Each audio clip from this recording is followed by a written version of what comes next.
Guys আমি এখন বেরোচ্ছি, মামার বাড়ি যাচ্ছি, অনেকদিন পর মামার বাড়িতে যাচ্ছি।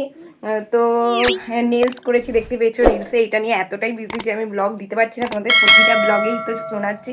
তার মধ্যে ঝাড়াঝুড়ি, তারও ব্লগ পাবে, খুব তাড়াতাড়ি পাবে, মানে তাড়াতাড়ি না পেলেও পেয়ে যাবে, কারণ ঘরটা ঝাড়াঝুড়ি করে ওটাকে এবার সেট করে তারপরে একবারে সুন্দরভাবে প্রেজেন্ট করব। তো এখন মামার বাড়ি যাচ্ছি, ভাবলাম র্যান্ডামলি যা করছি সেটাই একটা ব্লগ করি। এখন আর সেই হাই ফাইভাবে হয়তো ব্লগ শ্যুট নাও হতে পারে, কিন্তু ভেবেছি যে যেরকমই আমি কাটাচ্ছি তোমাদের সাথে একটুখানি শেয়ার করি। তো চলো এখন মামার বাড়িতে যাচ্ছি মায়ের সাথে, ওখানে গিয়ে একটু আনন্দ করি, মজা করি, এইসবই করি। আর কি করবো, আজকে একটুখানি ফ্রি টাইম পেলাম, তো চলো। সামনে বিয়ে, বুঝলে তো, তাই বারবার মামিরা ডাকছিল শাড়ি দেখানোর জন্য। আমার একবার যদিও বা দেখা হয়ে গেছে, মায়ের তো দেখা হয়নি। আর এই শাড়িটা আমার সব থেকে ভালো লেগেছে। সব শাড়িগুলো আমি রিভিল করলাম না, যেহেতু সোনাইয়ের বিয়ের সময় তোমরা একেবারেই দেখবে, এখন থেকে দেখালে অনেকটা পুরনো হয়ে যাবে বলে তাই আমি সব কিছু দেখালাম না। হ্যাঁ ভালো লাগছে, ভালো লাগছে। কেমন এটার বাইরে ছিল না না এই হলুদটার, এই কালারটা একটু মনে হচ্ছে একটু আলাদা আলাদা হচ্ছে না, আলোতে আলোতে দুদিকে একটু আলাদা আলাদা। আমি অত ফর্সা না, মানাবে? হ্যাঁ রে ভালো লাগে না অত নয় তোদের মতো। ওইটা হয়তো ওটা বেশি ডার্ক, আমার আমি ডার্ক এনেছি, এবারে আমি এটা যদি আমার পছন্দ কালারটা বেশি ভালো লাগে। না না ওকে ওকে এই কালারটা ভালো লাগবে, তো গাইস এই দেখুন হালকা করে দাদা এখন দাদার স্পেশালে বানানো হয়েছে পাপড় ভাজা, কিন্তু মা এগিয়ে আসছে। মা তোমার খাওয়া যাবে না। যাইনি আমি, এই বকে যত যদি আগে বলতে হতো, অনেক আগে বলতাম নিয়ে আসলে আমার রসরাজ খুলে। সেদিনকে পাঁপড় টাপড় খেয়ে তারপরে একটু ঘুরে টুরে বাড়ি চলে এসেছিলাম, আর আমি ব্লগ শ্যুট করিনি একবারে পরের দিন। আর পরের দিন তো ছিল আমাদের মধুর বার্থডে। তো গাইস আমি রেডি হয়ে গেছি, আর আজকে তো থাম্বনেল থেকে বুঝতেই পেরেছো, হ্যাঁ মধুর বার্থডে হয়ে গেছে। তো আজকে সেলিব্রেশন করতে যাব, আর ও ছিল না, ও চলে গেছিলো বাপের বাড়িতে। মানে আমি এই এবারে নেলস করে না সব কিছুই ভুলে যাচ্ছি। তো যাই হোক গাইস, অ্যাকচুয়ালি কি বলতো, একটা উইশ করলে মানে প্রচণ্ড আনন্দ লাগে, কিছু দিতে হবে না, একটা উইশ একটা ছোট্ট কেক হলেই চলে যায়। আর কে বললো না বললো তাতে কোনো যায় আসে না, যদি হাজব্যান্ড না মনে রাখে, তাই না? তো চলো গাইস এখন আমরা যাই, এখন আমি দাদাকে নিতে যাবো, দিয়ে ওখান থেকে আমি কেক কিনতে যাবো, তারপরে অনেক কিছু কাজ আছে হাড্ডা বাড্ডা, যেগুলো তোমাদেরকে ব্লগে সব কিছু তুলে ধরবো। আর এখন 6টা বেজেও গেছে, আর দাদাকে 6টাই টাইম দিয়েছি। তো চলো। আর আমি এসেছিলাম দাদাকে স্টেশনে নিতে, কারণ ওকে নিয়ে একেবারে কেক কিনতে যাব, বিরিয়ানি কিনতে যাব, তারপরে বাড়ি চলে আসবো। আর দাদাও জানো তো উইশ করতে ভুলে গেছিলো, তো আমার কাছে তো প্রচণ্ড ঝাড় খেয়েছিল, কারণ আমরা মেয়েরা কিচ্ছু চাই না, একটুখানি উইশ আর একটা ছোট্ট কেক ছাড়া। আর পৃথিবীর সবাই ভুলে যা, কিন্তু হাজব্যান্ড ভুললে সত্যি খুব খারাপ লাগে, কারণ এটা আমার সাথেও হয়েছিল। এই তো অনেকক্ষণ দাঁড় করিয়ে রেখেছিস এর বেলায়, আর আমার বেলায় অনেকক্ষণ দাঁড় করিয়ে রেখেছিস তুই। 5 মিনিট এটা হ্যাঁ, তো 5 মিনিট কেন দাঁড় করাবি তুই আমাকে? আর আমি দেরি করলে কিরকম খেপে যায়, আর নিজে যে দেরি করে এলি। পুজো পুজো ভাই, কি সেরা লাগছে। আর এখানে আমরা এসেছি উইনিতে এসেছি এখন কেক কিনতে। আমরা এখন আমি আর দাদা মিলে এসেছি উইনিতে, এগলেস মানে 100% এগলেস কেক, কারণ আমি তো ভেজিটেরিয়ান জানো। আর এই দেখুন মধুরও ব্যাগ পেছনে নিয়ে বেড়াই, দাদারও ব্যাগ পেছনে নিয়ে বেড়াই, এই আমার জীবন। তো চলো যাই, কি বলবো। আর এই দেখুন আমার নেলস। আর কেক নিতে গেলেও অনেক ঝামেলা আছে, মা চকলেট কেক খায় না, আর আমার বারবার চকলেট কেকের দিকেই নজর যাচ্ছিল। আর এই কেকটা না খুব সুন্দর দেখতে, মানে মধুর বার্থডে বলে কথা, আর মধুর বার্থডেতে মধুর মতন কালারের আমি একটা কেক নিয়ে গেলাম, আর খেতেও সত্যি করে খুব সুন্দর। আর উইনির না প্রতিটা কেকই খেতে সুন্দর। আমার তো দুটো লাগবে, বেশি নারাজটা কটা নিয়ে যেতে তাড়াতাড়ি করে চাটা খেয়ে এখন বার্থডে সেলিব্রেশন করতে হবে। আমার দেওয়া কেকটা কেমন হয়েছে? ভালো? কিরে সেই এটা নিবি, এটা নিবি। তো গাইস এই চা খেতে এরা দুজন মিলে আসে, আগে আমি আসতাম, চা প্রায় পেতাম না, তো আজ পেয়েছি, একটু খেয়ে দেখি।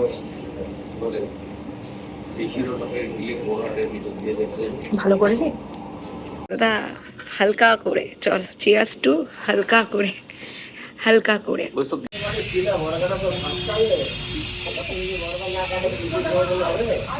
তো গাইস এই দেখুন, এটা কিনেছি, এটা কেনাতে খুব সুবিধা হয়েছে। আমি বললাম দেখ মধু শঙ্খ বাজাতেও পারে না, বেলুন ফোলাতেও পারে না, তুই এটা কে, একটা কাজে লাগবে। হ্যাঁ, আর আমারও বয়স আরেকটা বাজে, এইটা দিয়ে শঙ্খ বাজানো যাবে সত্যি। তো এটা অনেক কাজে লাগবে, যারই বাড়তে হবে এটা নিয়ে চলে যাবো। একটা কথা বলছি, আমার দাদা না বউকে উইশ করতে ভুলে গেছিল বার্থডে দিন। তো এটা সত্যি করে খুব কষ্টকর, যাদের হয় তারাই বোঝে, কারণ আমার বড় সেম কেস করেছিল, আমার গোটা দিনটা খারাপ গেছে। কিন্তু আগে তো ঝাড়ন আমি দিয়েছি, আর পটানোর জন্য অনেক কিছু বলছিলাম, এই নেই সেই নেই ওই নেই, ছেলেরা তো বোঝে না, তো সবই বলছিলাম উঠিয়ে নে। দাদা একদিন ভালো হয়েছে, দাদা একটা খুব ভালো গিফট দেবে কালকে দিয়ে, সেটা আমি তোমার বলবো কেন, মা আবার ওরকম করছে কি। যাই হোক, এখন এই বেলুনটা ফুলিয়ে নি, ও এখন জিমে গেছে, আমি তার আগে সব করার চেষ্টা করছি। আর দুঃখের বিষয়ে আমি ওকে বার্থডে উইশ করতে ভুলে গেছিলাম। আরে কেন বলুন তো, আমার এই লেন করে না আমার মাথা গেছে, কাউকে এবারে কিচ্ছু করতে পারিনি। আর আমার পেটে পাথর করে। হ্যাঁ, মায়ের আবার একটুখানি শরীরটা খারাপ, এইসবের জন্য না মনটা খারাপ ছিল। তো যাই হোক, এইভাবে চলছে জীবন। ঠিক আছে, এমনিতে তো বৌদি ছিল না, জন্মদিনে তো ওখানেই ছিল। যেটা দোষ সেটা দোষ, আমরা ভুল করেছি বাবা। সে আমার দাদাকে আমি ঝাড়ন দিয়েছি, কারণ যতই আমার দাদা বাবা যেটা ভুল সেটা ভুল। তাই ওর মনের আনন্দের জন্য ওকে একটু ছোটখানি সারপ্রাইজ দিয়েছি। ঠিক আছে, চলো বেলুন ফুলে। মা করেছে পায়েস, মা করেছে পায়েস।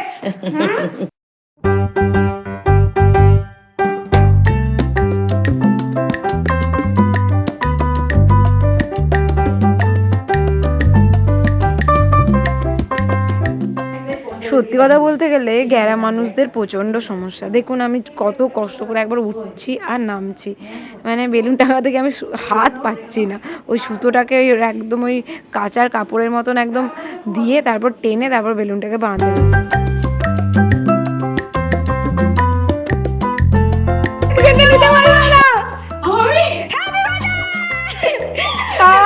কি সুন্দর ভিডিওটা নিচ্ছিলাম, স্লো মোশন হয়ে গেছে। Happy birthday.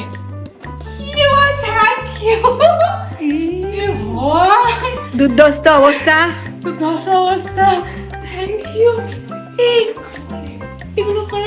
এই যে ভদ্রতা এবার শুরু হয়েছে আমাদের। এগুলো বল বল বল, এগুলো করার একটু দাদা সিরিয়াসলি, মানে খুশি হসনি? মানে অবভিয়াসলি খুশি হয়েছে, আমি ওটা প্রসেস হোক। হ্যাঁ প্রসেস হচ্ছে। ওটা স্লো মোশন হয়ে গেছে। না সিরিয়াসলি, মানে এক্সপেকটেশনের বাইরে ভাই, মানে আমি ভাবিনি আজকে অবভিয়াসলি মানে তুই যা এবার একটু রেডি হো, আমি ঘেমে পুরো একদম চুরমুর হয়ে গেছে। আর আমি গ্যারা বলে আমার প্রচুর কষ্ট হয়েছে ওগুলো লাগাতে। নিজের হাতে পড়েছিস ভাই, I am so happy. Thank you. এই থ্যাংক ইউ বলছিস, হ্যাপি তো? খুব হ্যাপি। ঠিক আছে, নেলো করে দেবো, এখনই বসবি। কে বসিয়ে দিয়েছি গাইস। আমাকে বলেনি কিন্তু তোর জন্মদিন, আমি কিন্তু মনে খালি যেতে পারি। আর আমাদের আর এই বয়সে বল, ও তো আর আমাদের আনন্দটাই আগে বল।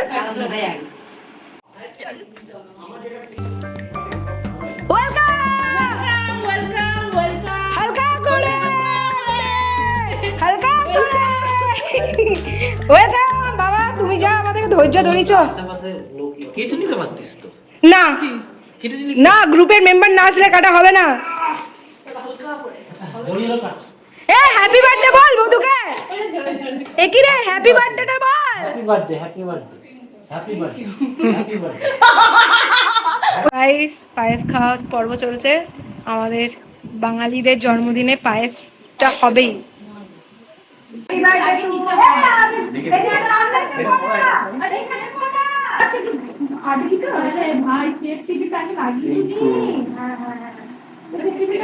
আমার সাথে ম্যাচিং হয়ে গেছে। এখন কলকাতার নিয়ম চলছে, রাত্রে পার্টি আগের দিন রাত 12টায় কাটতে হয়। আরে ও তো ছিল না, থাকবে না, চিন্তা নেই, বাড়িতেই যাবো। বাড়িতে রাত্রে গল্প করে গেল। বিছানাতে ল্যাপটে যায়। অত বকবো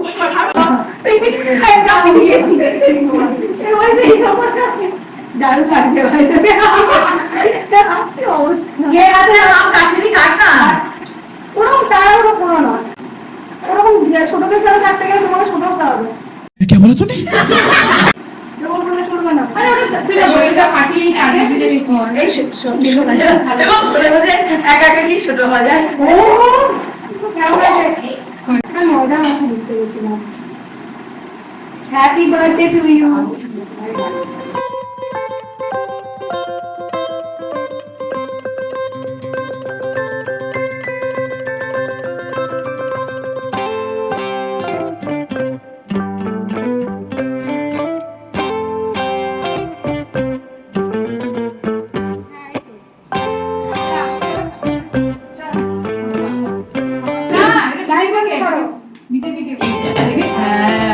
Happy birthday to you.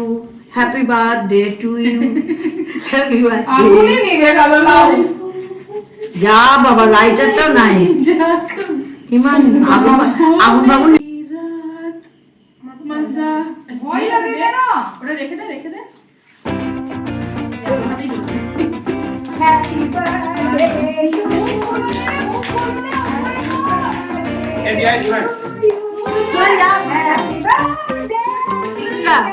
রিকিটা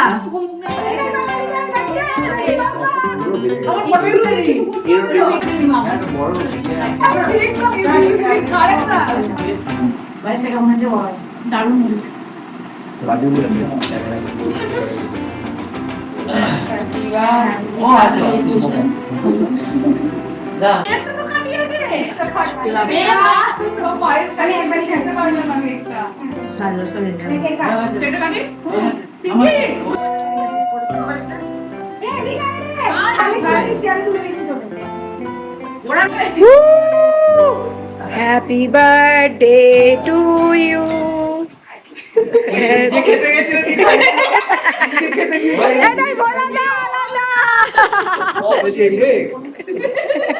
ভোলা দা আলাদা।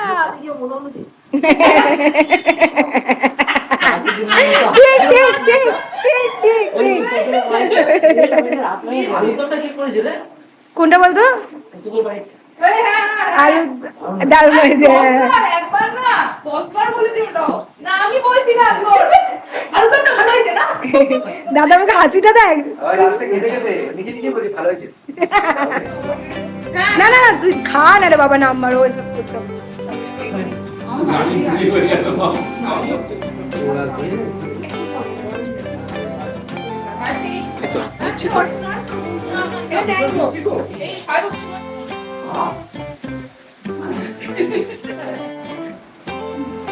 আমরা খাই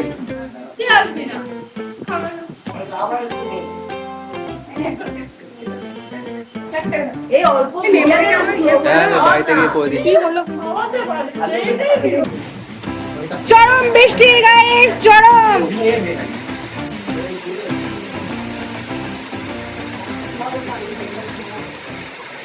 মা বলো কেমন? সুন্দর, কিন্তু আমি অনেকদিন পর খাচ্ছি বিরিয়ানি। এটা বলতেই হবে আমাকে। আমারটা মা কেটে দিই, বুঝলি? আমার আনা হয়েছে আড্ডা থেকে ভেজ বিরিয়ানি উইথ আলুর দম, ঠিক আছে? আলুর দম আমি আর মধু মিলে খাবো, ও চিকেন বিরিয়ানির সাথে আলুর দম খাবে আর ভেজ বিরিয়ানির সাথে আলুর দম খাবে। উনি মাল চিকেন চাপ খাই না, খাবে না। আর মাকে দেখুন, মা বললো আমি চিকেন চাপ খাই না, ডায়েট করছি, কিন্তু খাওয়ার সময় ঠিক নিয়ে নিয়েছে। আর আড্ডা thank you veg biryani.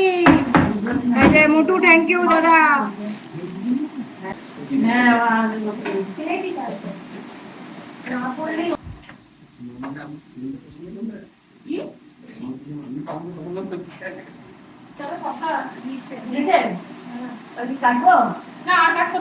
Guys আমি আমার ব্লগটা এখানেই শেষ করলাম। আশা করছি তোমাদের ভালো লেগেছে, আর ভালো লাগলে অবশ্যই কিন্তু like share subscribe and also comment. যতই ব্লগ দেরি করে দিই আমার পাশে কিন্তু অবশ্যই থাকবেন।